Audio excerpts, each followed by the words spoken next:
Nous revoilà.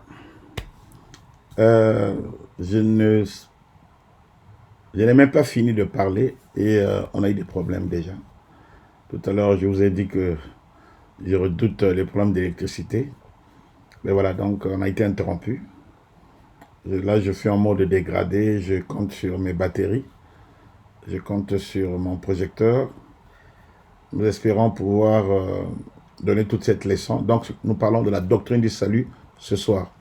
Donc, parler de la doctrine du salut, c'est donner tous les enseignements qui concernent le salut. Donc j'ai parlé de la repentance, de la foi, de la régénération ou la nouvelle naissance, de la justification, de l'adoption, de la sanctification et de la prière. Si Dieu nous le permet, nous allons émettre pendant 30 minutes, si c'est possible. Sinon, nous ferons la leçon en deux phases. Commençons par parler de la première leçon, la repentance. Parlons d'abord de la repentance. La repentance est un grand sujet dans la Bible. Hein. Si vous vérifiez dans votre Bible, on parle plus de 100 fois de la repentance. Définition de la repentance. Qu'est-ce que la repentance? Il y a deux aspects dans la définition de la repentance. Il y a d'abord un aspect négatif où on croit que la repentance, on pense quoi? C'est la tristesse. Non, la repentance, ce n'est pas seulement la tristesse à cause du péché. Ce n'est pas parce que quelqu'un est triste qu'il s'est repenti, non. Parce que dans la Bible, nous voyons, il y a Judas qui a trahi Jésus, qui a pleuré. Il y a Ésaü aussi, qui a vendu son droit d'aînesse, qui a pleuré. Mais est-ce qu'il était vraiment repenti? Non. Les deux ont vendu leur droit d'aînesse, les deux ont accompli ce qu'ils voulaient vraiment faire. Ils étaient tristes, mais ils ne se sont pas repentis. Ils ne se sont pas détournés de ce qu'ils avaient dit. Voilà. L'aspect positif de la repentance, c'est un changement d'état d'esprit. Quand quelqu'un se repent véritablement, il y a un changement d'état d'esprit qui amène un changement dans son comportement. On dit changement de mentalité, métanoïa. Tel qu'il est dit dans Matthieu chapitre 21, versets 28 à 32. L'histoire d'Ésaü et de Judas, vous pouvez lire dans Hébreux 12, 17. Alors, quelle est l'importance de la repentance? Pourquoi se repentir? Premièrement, la repentance était le thème de la prédication de Jean-Baptiste. Matthieu 3, 1 à 2. Jean-Baptiste a prêché la repentance. Deuxièmement, Jésus a prêché la repentance. Matthieu 4, 17. Troisièmement, Jésus a commandé à ses disciples de prêcher la repentance. Marc 6, 12. Quatrièmement, après la Pentecôte, les disciples ont prêché la repentance. Acte 2, 38, 20, 21. Vous vous rappelez, Paul, j'ai fait un enseignement, j'ai dit que Paul a dit, il a prêché la repentance et la conversion à Dieu avec la pratique d'œuvres dignes de la repentance. J'ai toute une prédication sur ça. Il y a une vidéo sur ça sur notre page Paraclet TV sur YouTube. Vous pouvez retrouver cette vidéo. Alors, cinquièmement, la repentance, c'est la volonté de Dieu que tous se repentent. Dieu veut que tous se repentent. 2 Pierre 3, 9. Si l'on manque d'obéir à Dieu, le résultat sera la condamnation éternelle. Luc 13, verset 3. Donc, si tu ne t'es jamais repenti, tu n'es pas sauvé. Si tu ne t'es jamais repenti, c'est que tu as encore la condamnation sur toi. Quels sont les résultats de la repentance? Qu'est-ce que la repentance produit? Quelqu'un qui s'est repenti, quand il y a une repentance, premièrement, il a la joie dans le ciel. C'est écrit dans Luc chapitre 15, verset 7 à 10. Il y a plus de joie dans le ciel pour un seul pécheur qui se repent. Quand les gens se repentent, il y a une grande joie au ciel, il y a une fête au ciel. Deuxièmement, la repentance apporte le pardon du péché. Ésaïe 55, verset 7, Acte 3, verset 19. Troisièmement, quand quelqu'un se repent, le Saint-Esprit descend dans son cœur, dans le cœur du repenti. Acte 2, 38. Repentez-vous et recevrez le don du Saint-Esprit. Donc, on est rempli du Saint-Esprit lorsqu'on se repent. Repentez-vous. C'est important. Si vous êtes repenti sincèrement, le changement va arriver. Si vous repentez comme il se doit, vous serez rempli du Saint-Esprit. Vous-même, vous commencerez à sentir des améliorations dans votre vie. Quelque chose va se passer. Donc, il est important de se repentir. La vie chrétienne commence par la repentance. Repentez-vous et vous serez sauvés. Passons à la deuxième leçon, la foi. La foi. La foi est un élément fondamental de la conduite et de la croyance du chrétien. Car c'est par la foi que nous sommes sauvés. Éphésiens 2:8. Alors que Christ, en traitant avec les gens et qu'il les guérissait, dans chacun d'eux, ce qu'il cherchait à discerner, c'était la foi. Quand on regardait tous les miracles que le Seigneur avait fait, il voulait voir si les gens avaient la foi pour être guéris. Avec la femme syrophénicienne, qui avait persévéré par la foi. Marc 7:26. Ta foi, femme, ta foi est grande. Tel qu'il a dit même les petits chiens mangent les miettes qui tombent sur la table. À cause de sa foi, il a eu la solution. Le centurion romain a manifesté sa foi, qu'il a dit non, c'est pas la peine de venir chez moi. Tu dis seulement un mot et mon serviteur sera guéri depuis la maison. Matthieu 8, verset 8 à 10. Et à l'instant même, son serviteur a été guéri. L'aveugle aussi qui a montré une foi sincère. Marc 10, 51. Que veux-tu? Que je recouvre la vue. Vois ta foi sauve. Et il y a plein d'exemples comme ça. Définition de la foi. Qu'est-ce que la foi? La foi, c'est la croyance, la confiance, la fidélité, la loyauté. Hébreux 11, 1. La foi qui sauve est la confiance personnelle que l'on met dans le Seigneur Jésus-Christ. La foi qui sauve, c'est une confiance personnelle dans le Seigneur Jésus-Christ. Si tu crois en Jésus et que tu lui fais confiance, tu es capable de lui confier ta vie, de lui confier ton avenir, ton éternité, tu es sauvé. Il y a deux sortes de foi. Deux sortes d'aspects qui concernent le salut, la foi dans le salut. Premièrement, la foi peut venir simplement de la tête. La foi. D'abord, c'est la connaissance que l'on a du Seigneur Jésus. Avec notre intelligence, notre connaissance historique de Christ, une acceptation de la Bible en général. Ça, c'est la foi. Ce qu'on appelle le logos. La foi basée sur des choses déjà établies. Quand vous croyez, la foi vient de ce qu'on entend. Et ce que l'on entend vient de la parole de Dieu. Donc, il y a cet aspect de la foi qui est au niveau de la connaissance. Ensuite, il y a un deuxième aspect de la foi qui est au niveau du cœur, de notre esprit, de notre homme intérieur. La foi qui vient du cœur te pousse à agir. Quand tu as la foi dans le cœur, tu vas agir. C'est une vraie foi qui produit les œuvres. Il est dit que montre-moi ta foi par les œuvres. À partir de cette même foi, donc, on se met à agir. La foi en Christ, c'est croire en lui et aller jusqu'à le recevoir. Jean 1, 12, Colossiens 2, 6. La vraie foi, ce n'est pas seulement reconnaître qu'il existe. La vraie foi implique qu'on accepte pour soi, dans son propre cœur. Si tu as la foi, si tu dis que tu crois en Dieu, il faut que tu crois en son Fils Jésus. Pour les gens disent, oui, j'ai la foi, moi je crois, moi je suis chrétien. Moi je crois que moi je ne prie pas. Non, si tu crois, tu devras accepter Jésus comme le Seigneur de ta vie, le maître de ta vie, non seulement le sauveur de ta vie, parce qu'il n'y a que par lui que tu peux être sauvé, et ensuite tu dois l'accepter comme le maître, le Seigneur de ta vie. C'est ça la vraie foi. Et cette foi produit le changement. Cette foi fait que tu commences à accepter, à ne marcher que selon les commandements de Jésus-Christ. C'est la foi que l'on cherche. Voyons quelques résultats de la foi. Qu'est-ce que la foi produit? Nous sommes sauvés par la foi. La foi apporte le salut. Genèse 15, 6, Romains 5, 1, Galates 3, 26. La foi sanctifie. Acte 26, verset 18.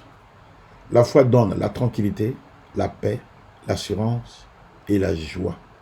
Ésaïe 26, 3, Philippiens 4, 6, Hébreux 4, 1, 3, 1 Pierre 1, 5. La foi nous permet d'accomplir des exploits avec Dieu.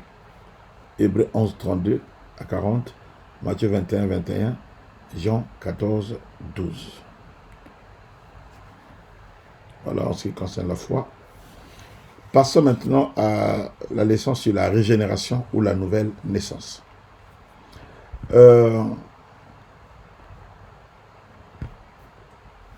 Pour devenir chrétien, il faut être né de nouveau. Pour entrer dans le royaume de Dieu, il faut être né de nouveau, tel que le Seigneur l'avait dit à Nicodème. Que lui demandait, que faut-il faire pour être sauvé, pour hériter de la vie éternelle? Il faut naître de nouveau, naître d'en haut. La régénération, c'est régénérer. Connaître une naissance nouvelle. Ce n'est pas entrer dans le ventre de sa mère, renaître encore, non, comme voulait expliquer Nicodème. C'est naître d'eau et d'esprit. Qu'est-ce que la régénération? Premièrement, la régénération n'est pas le baptême. Le baptême est une ordonnance exécutée par l'Église et qui signifie que quelqu'un est déjà chrétien. Deuxièmement, ce n'est pas une réforme. La réforme est un acte humain.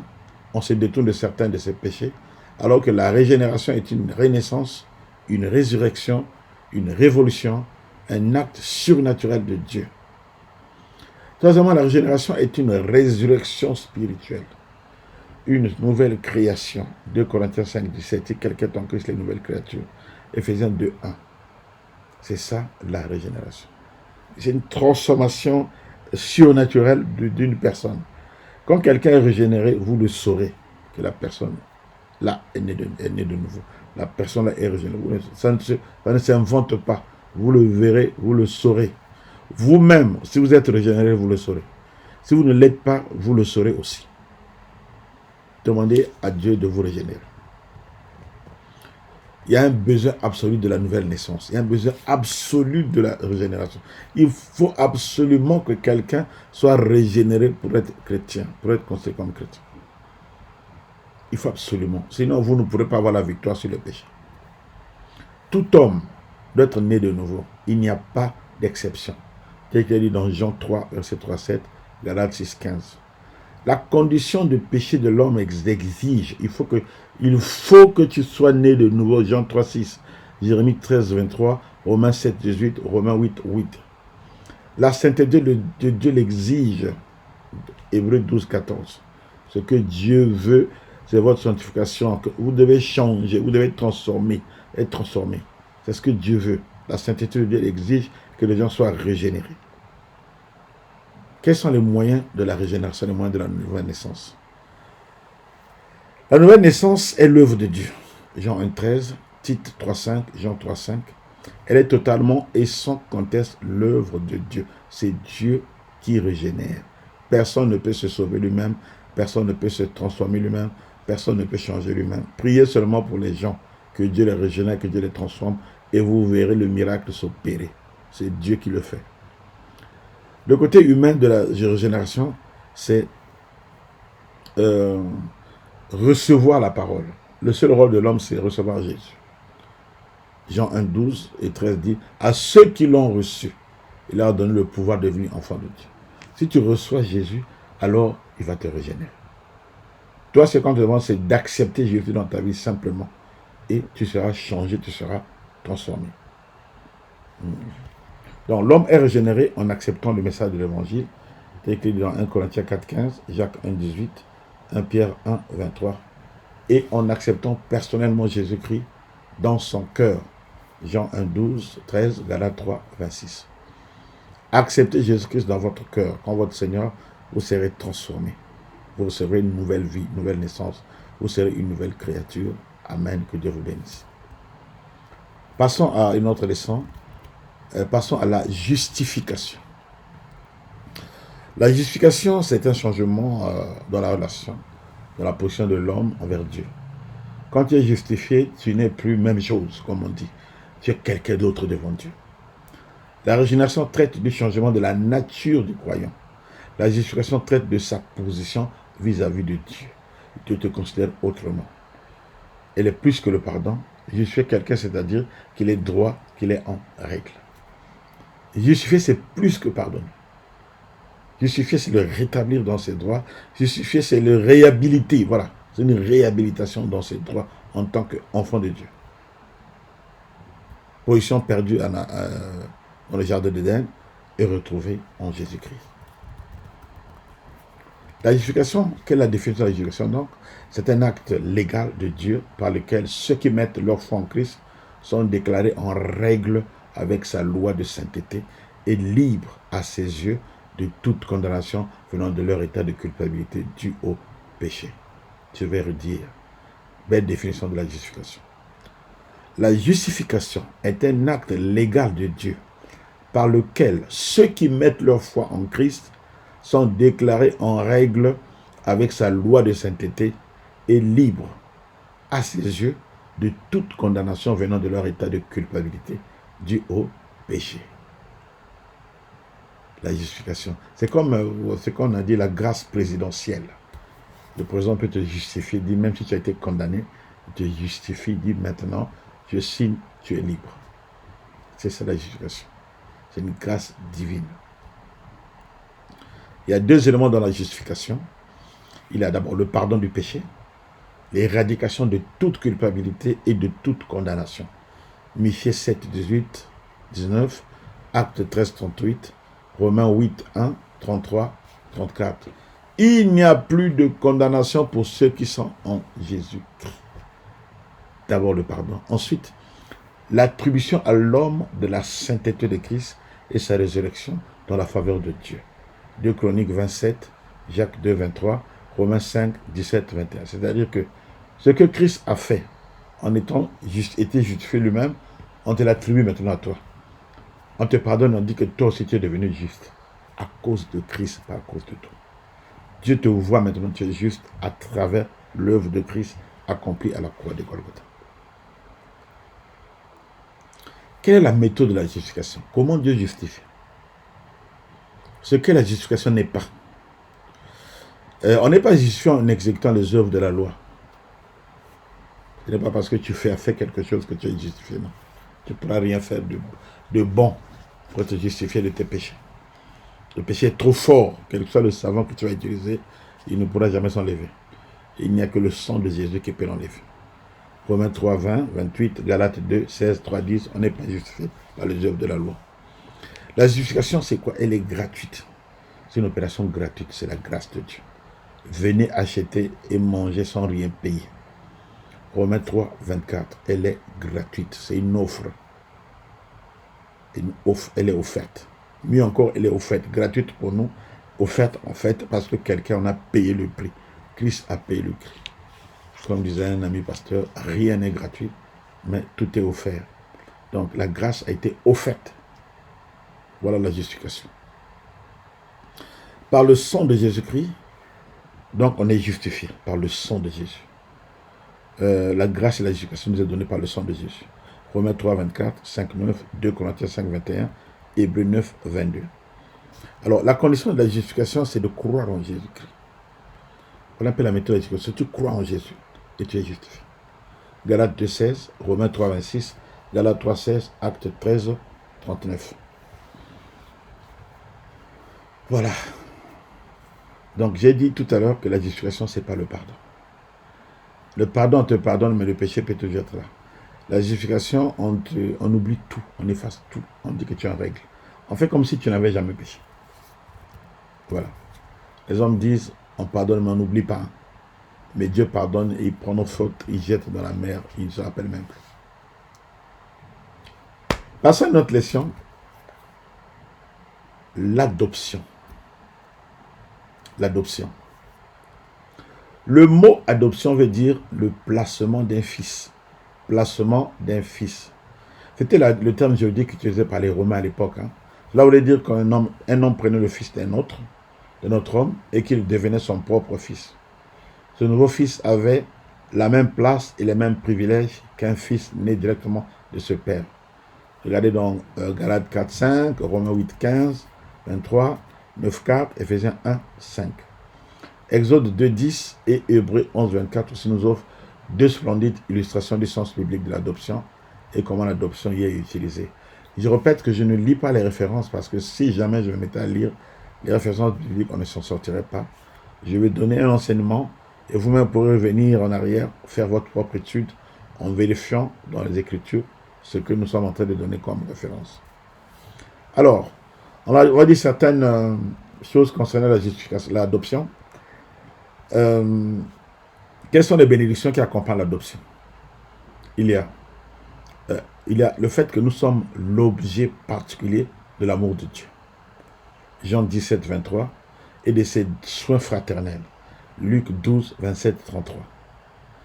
Nous avons un nom de famille. 1 Jean 3, 1, Éphésiens 3, 14, 15. Nous avons tous un air de famille. Romains 8, 29. L'amour de la famille. Jean 13, 35 et 1 Jean 34. Nous avons un esprit de filiation. Romains 3, 15, Galates 4, 6. Nous avons un devoir familial aussi. Jean 14, 23, 24. Jean 15, 28. Quelle autre bénédiction de la justification? Le Père nous châtie. Hébreux 2, 12, 5, 11. Il nous réconforte. Ésaïe 66, 13, 2 Corinthiens 1, 4. Il a pour nous un héritage. Il nous donne un héritage. 1 Pierre 1, 3, 5. Romains 8, 17. Donc la justification fait de nous l'objet de l'amour de Dieu. Nous fait rentrer dans la famille de Dieu. Nous sommes réconfortés par Dieu, châtiés mais réconfortés par Dieu. Et nous obtenons un héritage de la part de Dieu. Quelle est la preuve que l'on peut donner que nous sommes vraiment attachés à Dieu? La preuve de la filiation. Ceux qui ont été adoptés font partie de la famille de Dieu. La preuve, c'est que ils sont conduits par le Saint-Esprit. Romains 8, 4 et Galates 5.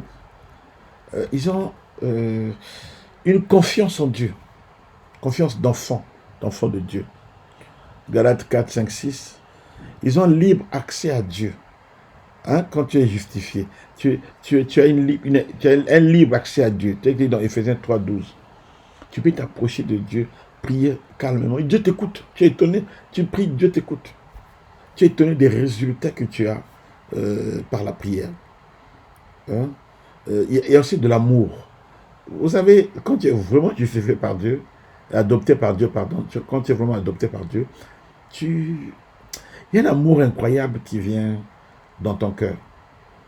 Donc, tel que dans 1 Jean 2, 9, 1, 9, 11, 1 Jean 5, 2. L'amour du Père vient dans ton... Et tu pardonnes facilement. On dit même que tu es bête. Non, c'est l'adoption, parce que tu as le cœur de Dieu maintenant. C'est ça qu'il faut. Ne vous endurcissez pas. Laissez tomber les gens qui profitent de votre bonté. Dieu va s'occuper d'eux. Et l'adoption amène l'obéissance. 1 Jean 5, 1, 3.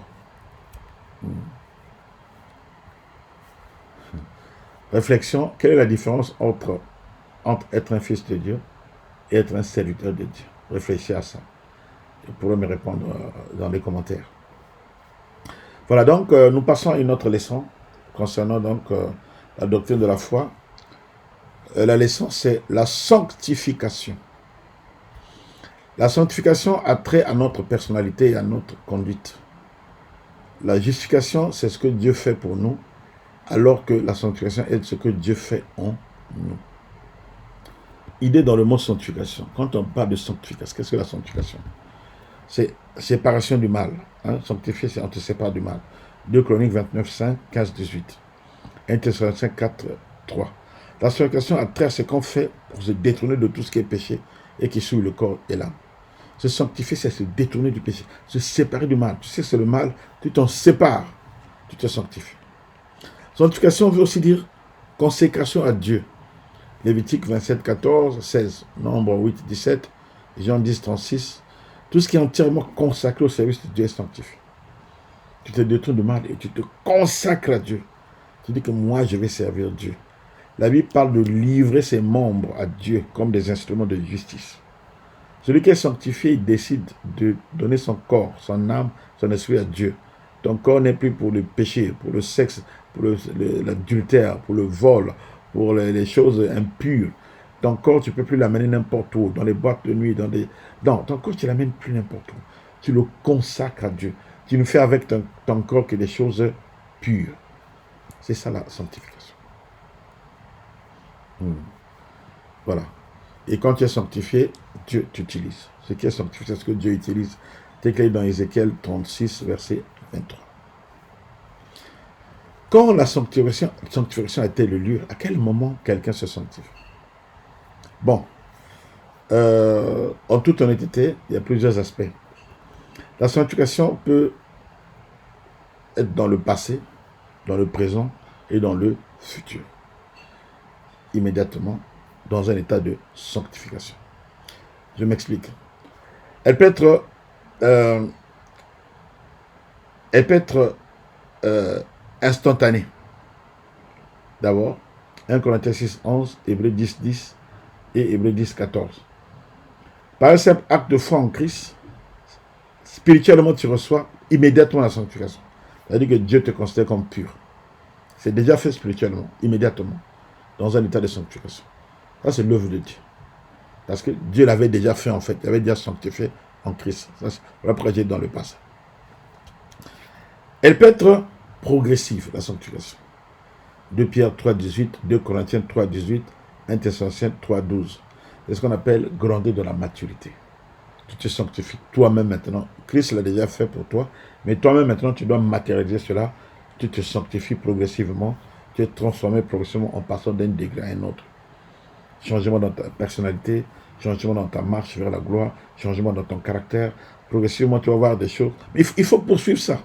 Voilà pourquoi il dit poursuivez la sainteté, poursuivez la sanctification. Il y a la sanctification totale et finale. Ça, nous l'aurons au ciel, tel qu'il est dit dans 1 Thessaloniciens 5, 23, 1 Thessaloniciens 3, 13. Dieu va nous sanctifier totalement. Mais ça, c'est au ciel. Sur la terre, on est en train de progresser vers ce qui a été accompli déjà spirituel. Comment se perd la sanctification? La sanctification se perd, c'est Dieu, hein? C'est Dieu qui agit, mais l'homme aussi doit coopérer. Hein? Dieu agit et l'homme coopère. Du côté de Dieu, c'est l'œuvre de la Trinité. Dieu le Père, 1 Thessaloniciens 5, 23, 24, Jean 17, 7, Jésus-Christ le Fils, Hébreux 10, 10, Éphésiens 5, 25, 27, 1 Corinthiens 1, 30, le Saint-Esprit aussi coopère, 1 Pierre 1, 2, 2 Thessaloniciens 2, 13. Il veut dire que le Père, le Fils et le Saint-Esprit travaillent pour notre sanctification. Du côté de l'homme, excusez-moi, du côté de l'homme, qu'est-ce que l'homme doit faire? La foi dans l'œuvre de rédemption de Jésus-Christ. Il doit avoir la foi. Il doit croire que Christ l'a déjà sanctifié. Et compter sur la force de Dieu. 1 Corinthiens 30. Voilà le secret du mystère. À tout moment, être en communion avec Jésus-Christ et compter sur les recherches de sa grâce pour tous les besoins de sa vie. Il y a aussi l'étude des Écritures, l'obéissance au commandement de l'Écriture. Jean 17, 7, Éphésiens 5, 26, Jean 15, 3. Donc, l'homme doit coopérer, Dieu fait son rôle, l'homme aussi joue son rôle, en plaçant sa confiance en Dieu, en comptant sur la puissance de Dieu, et en étudiant les Écritures, et en obéissant à la parole, en s'efforçant d'obéir à la parole. Voilà en ce qui concerne la sanctification. Il nous reste 3 minutes. Alors, nous allons nous risquer à parler de la prière. Dernière leçon, la prière. Sans la prière, la vie chrétienne n'existe pas. La prière est le souffle de vie de la vie chrétienne. Importance de la prière. Négliger la prière attriste Dieu. Ésaïe 43, 21, 22, 64, 6 et 7. Le manque de prière est la source de beaucoup de maux. Sophonie 1, 4, 6, Daniel 9, 13, 14. Vous vous rappelez, le Seigneur, je vous avais dit, veillez et priez afin que vous ne tombez pas en tentation. Si tu ne pries pas, tu vas souffrir. Négliger la prière, c'est pécher. 1 Samuel 12, 23. Samuel disait, loin de moi d'idée de pécher contre Dieu, en ne priant pas pour vous. Je vous enseignerai le droit chemin, tout ça. Je prierai pour vous et je vous enseignerai le droit chemin. Ça, c'est Samuel qui le disait. Continuer à prier est un engagement positif. Colossiens 4, 2, 1 Thessaloniciens 5, 17. La prière est la méthode que Dieu nous a donnée par laquelle nous pouvons recevoir de ses dons. Daniel 9, 3, Matthieu 7, 7 à 11, Luc 11, 13. Demandez et vous recevrez. Pour recevoir, priez, demandez. Les apôtres considéraient la prière comme la plus importante de toutes leurs activités. Actes 6, 4, Romains 1, 9. Comment faut-il prier? Il y a 4 facettes de la prière, je vous l'ai enseigné dernièrement. Pour prier, on peut adorer le Seigneur. Il y a l'adoration. Dans l'adoration, on loue et adore Dieu. Psaume 32, 5. La confession, on se repent de ses péchés que l'on connaît. Psaume 32, 5. L'action de grâce, on remercie Dieu. Philippiens 4, 6. L'intercession, on supplie, on intercède, on demande. 1 Timothée 2, 1. Les obstacles à la prière. Le manque de foi, Jacques 1, 6. Un esprit qui refuse de pardonner, Marc 11, 25. Un état de péché, Psaume 66, 18. Un mauvais état d'esprit, Jacques 4, 3. Quelques promesses concernant la prière, Marc 11, 24, Jean 15, 17, 1 Jean 5, 14, Éphésiens 3, 12, Philippiens 4, 6, 19, Matthieu 7, 7, Luc 9, 13, Hébreux 4, 16.